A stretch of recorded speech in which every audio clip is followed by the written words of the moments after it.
నల్గొండ జిల్లా కేంద్రంలో సోమవారం ఘోర రోడ్డు ప్రమాదం చోటు చేసుకుంది. నల్గొండ మండలం చందనపల్లి గ్రామ సమీపంలో సంభవించిన ఘోర రోడ్డు ప్రమాదంలో బావమర్దులు దుర్మరణం పాలయ్యారు. స్కూల్ బస్సు ఢీకొనడంతో బైక్పై వెళ్తున్న వీరిద్దరూ సంఘటనా స్థలంలో అక్కడికక్కడే ప్రాణాలొదిలారు.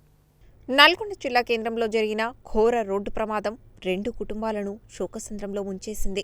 చందనపల్లి గ్రామ సమీపంలో బైక్పై ప్రయాణిస్తున్న బామర్దులు విషాదాంతానికి గురయ్యారు.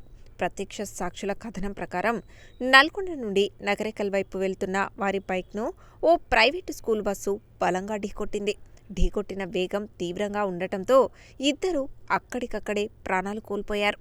పోలీసులు సంఘటనా స్థలానికి చేరుకొని విచారణ చేపట్టి మృతులను వంశీ, రమేష్లుగా గుర్తించారు. వీరిలో వంశీ నక్కలపల్లి గ్రామానికి చెందినవాడు కాగా రమేష్ ఉట్కూరు గ్రామ నివాసి అని తెలిపారు.